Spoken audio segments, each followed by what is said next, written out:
You are now listening to Our League podcast, made in London, distributed all over the world.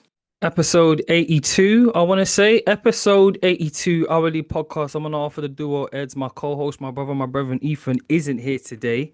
It's just going to be me. It's going to be a short and brief one because we haven't made a pod in a while. That's our bad. We're going to try and be more consistent this season. Just going to be talking about the three games thus far. Not really more so the three games. Going to be talking more so about the transfer window, specifically the transfer deadline day, each teams and how they're positioned themselves to move forward into the season until the January transfer window, because I feel like some business will happen there again. The state of the Premier League thus far. Liverpool, the reigning champions of the English Premier League, did big business and a lot of business this transfer window. Somewhat aligned to the saying, strike while the iron's hot, meaning you should strengthen when you're at your strongest point. So, who have they added? They added Giovanni Leoni, a young Italian centre-back from Parma. I think they paid 31 million for him. I can't really tell you much about my man, but all the reports of Italy are saying that he's a top talent, top prospect. And I think he got put into the Italian national team as well, which lets you know, because the Italians, they don't play about their defending, so it should be a good one. Our fellow countryman, Jeremy Frimpong, made the move over from Bayer Leverkusen to Liverpool. I think that is a 35 million deal rising to 40 million. I like that deal a lot. It gives them something different in terms of what they previously had in the right back position in regards to Trent Alexander-Arnold. In terms of, he's a workhorse, Jeremy Frimpong. I know he's done his hammy, so he's not probably going to be back until end of September, early October. But he's a workhorse. He gets up and down. He can make the crosses in, and he offers something different because obviously, with him playing as a right back, also right wing back, could play right wing as well.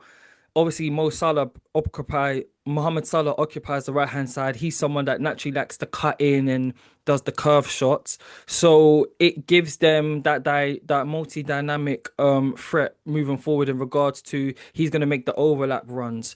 And then when Salah's cutting in, the defender is going to have to pick and choose, or is going to have to draw two players into that position, leaving a space in the box for either to get the shot off of the cross or to pass it across the box for someone to get their shot in. Good bit of business, like I just said. And the reason why I like it is because with Trent, obviously he is a crosser of the ball. So and even though he has got a bit of legs, he's not the most athletic. So he wasn't able to get up and down like a Jeremy Frimpong. And he more wants to play as that inverted winger, the one that's occupying the midfield space because he can make phenomenal passes. We saw one that he did for Mbappe the other day. I think he got disallowed because it was offside. But yeah, man. Really like that signing for Liverpool. Kirkes from Bournemouth. It's saying in regards to the transfermarket.co.uk, 46.9 million pounds. That was one that we always knew from the beginning of last season that it was going to happen, because everyone kept saying he's going Liverpool, he's going Liverpool, he's going Liverpool. And if everyone's tooting from the same hymn sheet, then there must be some truth to the matter. Again, I like that signing. A bit more on the rash side of things in regards to a bit more. I mean, he's got legs as well, but he's a bit of a physical presence, isn't he? So he's someone, I feel like they've done a really good job in regards to acquiring two good, established, young fullbacks moving forward. Hugo Ekitike, that was a 80 million pound signing. Obviously, I think he can rise up to more. I've been a huge fan of his. We on the pod on our Instagram page, we made a post about him. I believe it was in 2022. We got some intel. Someone had fed us that he was reportedly meant to be on his way to Newcastle, I think, back then, which is so funny because obviously Isak went to Newcastle and them two are now on the same team. But yeah, great signing thus far. Scored in the, you know, Community Shield, and he scored in his first two opening games. Didn't score against Arsenal, but that was a very tactical defensive game where both teams were struggling to break each other down. But I like his movement, man. He said after his Friday night game against Bournemouth, the opening game of the season, that his idols are Neymar and Benzema in regards to a footballing standpoint.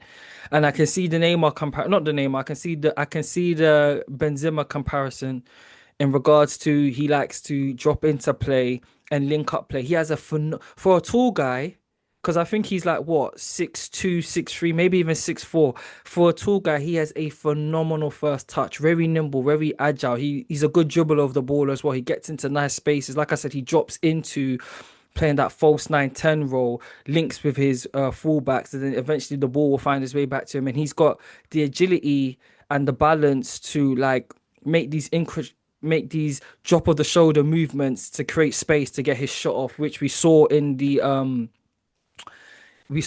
opening game and we saw in the Community Shield, man. Like, I'm a very big fan of his. Florian Wirtz, £120 million man. This was the one that everyone was raving about at the start of the season. And he's found it a bit difficult, his first few games in the English Premier League. Now, is that because the pace of the game is a bit more faster than it is in Germany? Is it because that, the standard of player that he's playing on a weekly basis is a tad a bit better, therefore he doesn't have the space to really think as much as he would do in Germany because it's a slower pace of game and defenders are just encroaching on you faster? Well, it's time will still tell. You can't be that good at that young age and everyone's calling you a flop already. So I'm just gonna disregard those comments that a lot of opposing fan bases are making thus far. But no, I'm a fan of Florian Wirtz, have been for a very long time since his early days at Bayer Leverkusen. And then the main man himself, Alexander Isak, 125 million, finally got his move over to Liverpool. It was the only team that he wanted to join. A bit surprised at this one.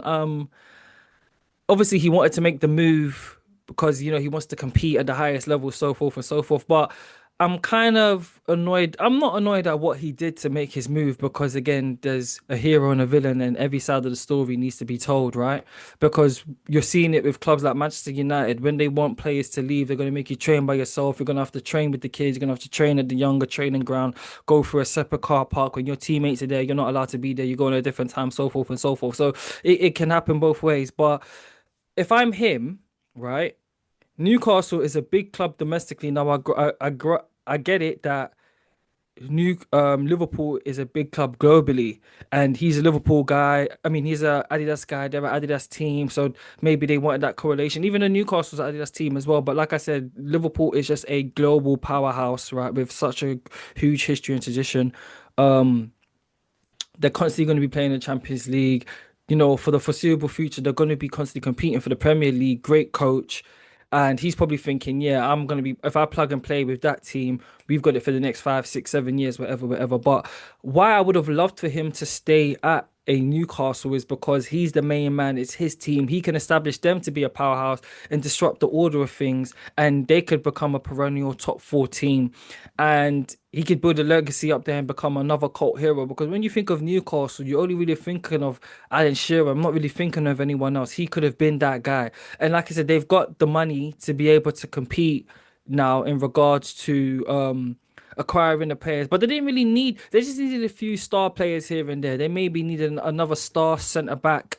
Their midfield is as solid as it comes in regards to Joe Linton, Sandro Tonali, and Bruno Guimaraes. I think they have a phenomenal midfield. They could have potentially done with another star winger, and I feel like they would have been ready to go. But he's made the move to Liverpool. Now, the question is, where are he and Ekitike going to play? Because between them, that's 200 million on 2 strikers, right? Granted that Isak he's prone to picking up an injury here and there. So far, Ekitike has been durable in his short tenure in terms of playing professional football at the highest level. From what I was just saying about Ekitike, he could potentially play off the left. But that being said, Isak could do that as well. They do a lot of similar things, innit?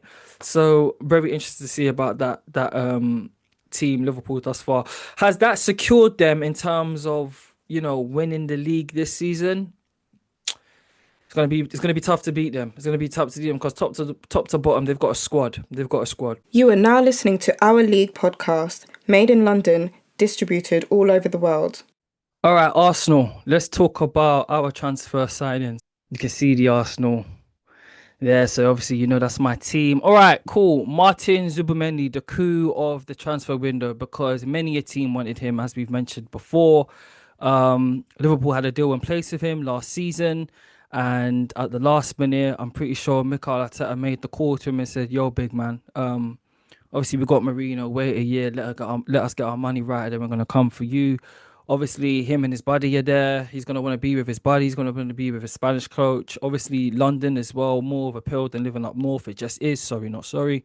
Um, so far, so good with him. Again, bog standard is not going to do anything special as it pertains to like the wow factor, but he's going to be the connector between the defense and the attacking players. And that's what I expect him to do, cutting up the lines and just making interceptions and tackles when we need to make those certain tackles. So far, so good. Noni Madueke, signing that a lot of the fan base didn't like. I was very much an advocate for this sign, and I like Nuni. I think he's good. I think he's got another level that he can go to, especially being around this crop of players. Now he has won whilst being at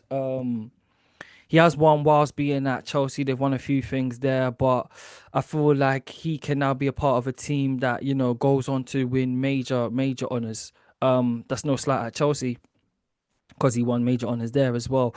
But again, it's just adding to the squad depth. Obviously, Bakayo now has got another hamstring injury, and I feel like this is going to be one of those ones which we need to like take care of, because once your hammies go, and having to have surgery on the hammy is one of those ones where it has to heal itself. You have to be delicate with that one. So hence why I feel like they signed him. Obviously, an English talent as well, which adds to the English quota. I'm always a fan of whatever team your country is based in, having a core of that country's players. So we've got that now. Like the first three that come to mind is Eberichi Eze, Noni Madueke, Bakaya Saka, Declan Rice, and then as well as MLS, Ethan Manieri, Max Dowman, so forth and so forth.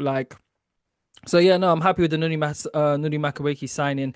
The game against Liverpool in the first half, he was our best player. He was the only one that was being progressive with the ball. He was running onto the ball as well. Like similar but different styles of play to Bakayo in regards to I saw the team were emphasizing through balls to him more so than they would do with Bakayo. Obviously Bakayo's fast as well, but Noni looks like extremely fast, and he had Kirkes on ropes the first half. His decision making at that final bit, or not even his decision making, he needs to become a bit more clinical in that in the box area, in the opposing box. Christian Mosquera, someone who I've been raving about all season long. I actually got the chance to watch him when I went to Valencia, Spain in February this year, to watch Valencia versus Atletico Madrid. And I said it on the pod then, and I've said it since. Him and Xavi Guerrero, their number 8, were the two best players that day. And I mean, we saw it when he came on for the sub for William Saliba. Like, what was it, minute 3, minute 4? Like, nothing changed. He's literally a plug and play guy. How old is he? Christian Mosquera is only 21, and we bought him for 15 million. Now, if he had a few years left on his deal, let's say 3-4 years left on his deal, that same player is at least a 45-50 million player, just because of the Premier League tax, so forth and so forth. But yeah, no, I'm extremely happy with that signing. And great backup cover. He could also potentially be a starter in case these rumors of Saliba to Real Madrid don't go away. He can also play as a right back as well. What I've noticed about Arteta is, and I'm going to touch on it again later with a few of the other signings, he does like multifaceted players, and meaning he likes guys that can play in multiple positions. Christian Norgard injured already. And again, it's something I'm going to touch on as well in regards to Arsenal and this injury issues that we're having with our players, because it is quite irritating. Kepa, I like the signing. Simple as that. I want to talk about our new star boy, Max Dowman. We've done it again. We've produced another left-footed player out of our critically acclaimed Hurling Academy. He is a bright spark. and he's already been named into our Champions League squad. The guy's only 50. He's about to do his GCSEs for flip's sake. You know what I mean? What I like about him is his dribbling ability. So he has this thing where he'll dribble, show his body, and then make a cut going back onto like his right foot, which is going to draw the defender to make the tackle. And he's won a few penalties like that. And I think he played for England under 21s the other day against Spain. He was the most fouled player, meaning that he's doing things to like trick defenders into thinking that they've got the ball when they really don't. And yeah, man, he's gonna be a bright spark, um, future superstar in this team. Now everyone's talking about protecting him, but Ian Wright said it the other day. If he's good enough, he's old enough. Like he's good enough to play against like the Newcastles and the teams that we've played so far. He's good enough to play against the big boys, and he got a few minutes against Liverpool as well, and he was good then. But again, just it's just one of those ones where easing him in because we're stacked in that position now. On the right side, we've got Bakayo, we've got Noni, we've got Ethan, who's yet to even like properly play thus far this season, and we've got Max Dowman. Now, I would say in regards to Ethan and Max, they can both also operate as a 10. It's just one of those ones where like it's a good problem to have because we've seen Chelsea do it. They've stacked so much talent, accrued so much talent in regards to squad depth that when another team comes calling for them, it's like, all right, cool, yeah, you can have them, but you're gonna have to pay a premium. So, and it's always good to have one of your own because then that means less money you have to spend on transfer fees, which is amazing. Hikape, I think I said his name right. Sorry. The centre back slash left back from Bayer Leverkusen. He's a multifaceted player again as well. Yeah, like I said to you before, Arteta likes those guys that can play in multiple positions. Like, for example, Ben White can operate. When we bought Ben White, we thought this guy was going to play as a centre back. He ended up playing right back. During Timber can play as a right back, left back, and a centre back. And this guy can operate as a centre back and a left back. I think Arteta said that he wants competition to be fierce in all the positions. Obviously, we had to let Kivior go. So, him being a left footed player who can play as a left back and a centre back, I think he's going to be the competition for Big Gabby. And Christian Mosquera is going to be the competition for Saliba, as well as having like Ben White and Duran Timber on the right side. And we're going to have Ricky Calafiori and MLS as the left backs. And then Victor Gyökeres, obviously 3 games, 2 goals. I've said it before and I've said it again. I hope he proves me wrong, guys. People say, "Oh, you're toxic." No, I'm just seeing what I'm seeing. I told you, I've seen the guy play live, and I wasn't impressed. Looks very clumsy. He likes to operate on the flank too much. I just want him to be in the center of the park, waiting to get the ball. But also, the team needs to learn how to play with him, and he's making those runs the he's making those runs past the defenders. So you've got to be able to play the through balls to him, guys. Come on. Manchester United. Manchester United, terrible start to the season thus far. They've got 1 win in 3 games. Obviously, the loss to Grimsby, we don't really need to touch on that. The goalkeeper situation. Obviously, they brought in the goalkeeper for Royal Antwerp, and it's being reported that Onana is potentially going to get a loan move to Turkey, which I mean, the managers let it be very known that Onana's not the goalkeeper for him because he played against, like I said, he played against Grimsby. He hasn't played against any of the top teams in the EPL. And then the other two are just backups, I guess. So yeah, I remember a few seasons ago, everyone was harping on about this. Oh, goalkeepers need to be great in the fit. Me, essentially, like Gary Neville said it on the overlap, and I'm gonna reiterate it in terms of I first and foremost want my goalkeeper to be good with his hands, a good shot stopper, and then command presence of the box. And then the last thing which we need to be worried about is if he's good with his feet or not. So, yeah, man, I don't know. But as it pertains to the signings, obviously Cunha's picked up a knock, but he's looked really good thus far. In Bremo, the first game against Arsenal looked amazing. I was so worried about him. Um, and then Sesko has looked a bit lackluster. And I know people are going to be getting on to me because he was the one that I preferred opposed to Victor Gyökeres. And I still would prefer him as well, to be honest with you, because I just feel like he has more of an upside, a younger player as well. But he himself even said that, he needs to take time to adjust to the pace and the physicality of the Premier League because it is completely different to the Bundesliga. And I think that's the same case as well for Victor Gyökeres. I feel like he's going to come back from his international break. you know, obviously he's probably going to play most of the minutes because Isak hasn't been playing, so they're going to be competing one another in training and stuff like that. But yeah, just a few more games to get his wind underneath him, and then he should hopefully coming back raring to go. Man, let's talk about Chelsea. Chelsea are the kings of selling players for a profit. It's actually quite silly, man. Um, you got to think they bought Nico Jack, I think for was it like 20 or 30 million, something like that, and he's about to make a move to Bayern Munich for 80 million pounds, right? So it's going to be I think a 15 or 14 million pound loan fee on top of like the remainder of the money to bring it to 80 million euros. Absolutely insane. Obviously, they brought in João Pedro for like 60 plus million. He's been a great signing thus far for them. Jamie Gittins, um, been so far. Obviously, like not really seen him play too much as it pertains to being able to judge him or not. But I was a fan of him at Borussia Dortmund. So, and he's only young. He's still only 20 years old, man. English player as well. So, again, that could be another one which, if he doesn't pan out necessarily for him at Chelsea, they're just going to sell him on for more money. That was like 50 million, I think. Obviously, they bought Garnacho from United for 40 million. I still can't wrap my head around that. Like, why Manchester United would let a player like Garnacho go, especially for only 40 million in regards to what he's done in his career thus far. He's a full international for Argentina. He's had big moments for Manchester United. He's got a charisma about him. And all this talk about like having to backing the manager, is this manager going to be there in 2-3 years? No, the answer is no. We all know that he's not going to be there in 2-3 years. Garnacho is not even 21 years. He's not even 22 years old yet, and he's already shown this level of performance, right? And people are gonna say, "Oh, well, he's lucked off." He's only 21, bruv.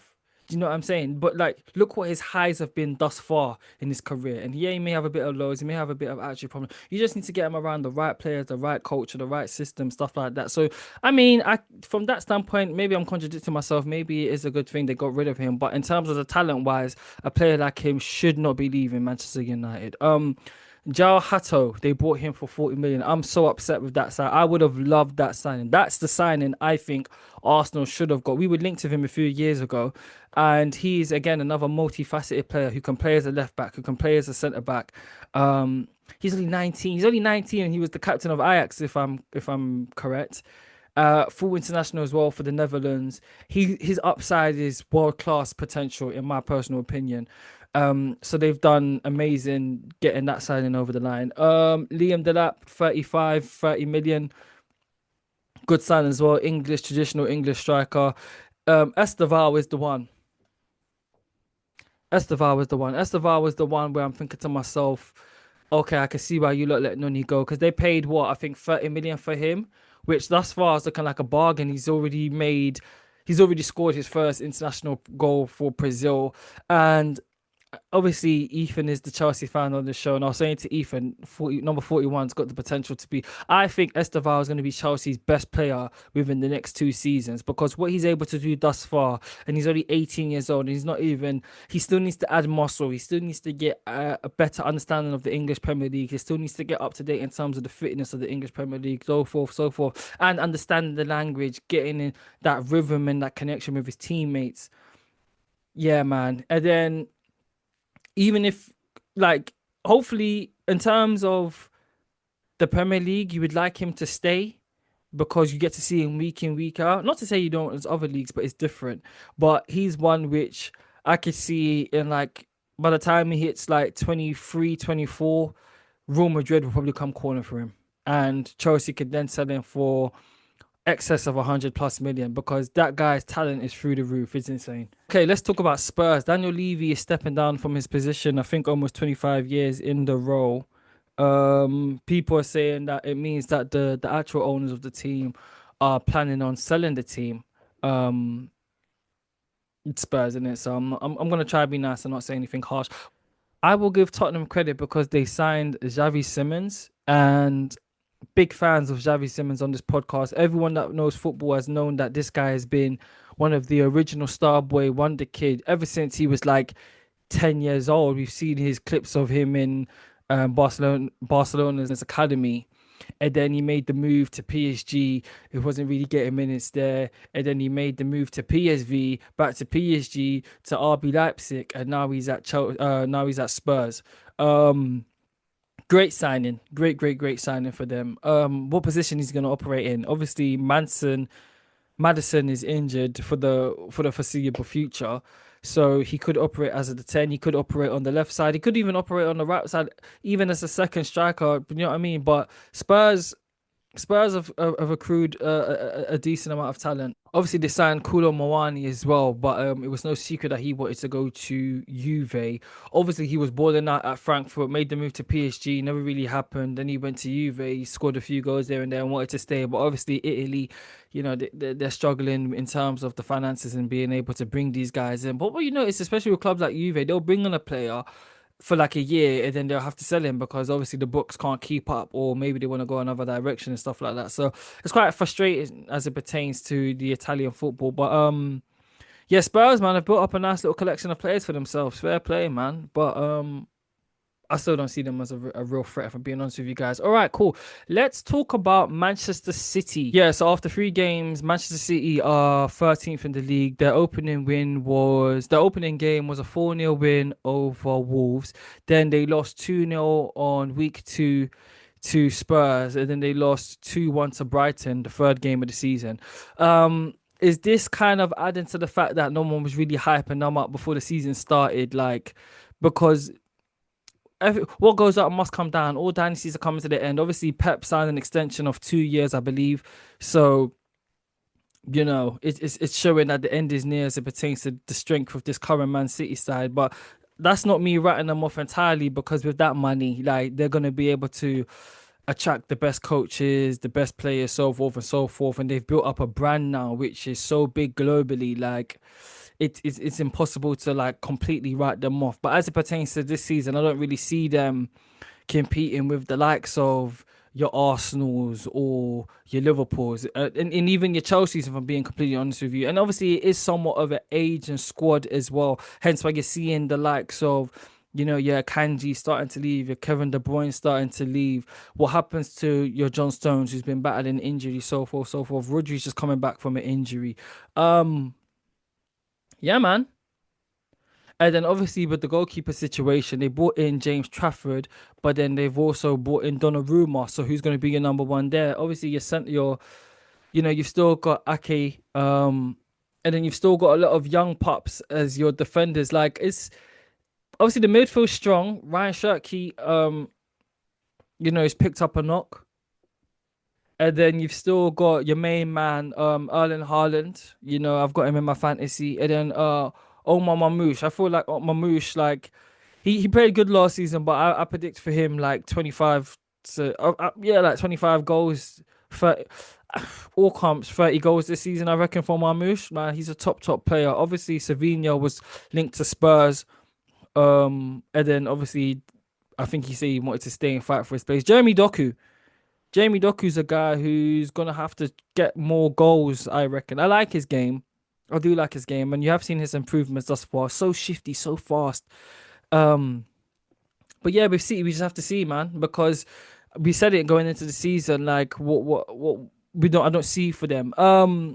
Like I said to you, their team is aging. They've got they shifted out a few of the Asian players. Who is someone that you could see them going for? I could personally see them going for like the likes of like an Antonio Silva at Benfica in the January transfer window, if not in the summer transfer window. I feel like he's a guy who is ready to make that next step in regards to competing on the highest level week in, week out. Now, obviously, I just came back from Lisbon not too long ago. Benfica is a massive club. It is the biggest club in the country. But unfortunately, just because of the financial gains of the other leagues, that league just can't compete with the major top 5 leagues, right? And he's a guy that I think his physical attributes and his defensive awareness is made for the Premier League. And I could see a Man City going in for him and then being somewhat of the successor for a Ruben Dias. All right, man. I said I was gonna talk a bit of NFL, but it's only been the 2 games thus far. So what I am gonna do midweek, hopefully Ethan will be able to join me, We're going to react to week 1 of the NFL games. Episode 82, Our League podcast. I'm on half of the duo Eds, my co-host, my brother, my brethren, Ethan. Hopefully will be with us next episode. Like, follow, subscribe on all platforms, and that's it. We're out. Peace, people. You are now listening to Our League podcast, made in London, distributed all over the world.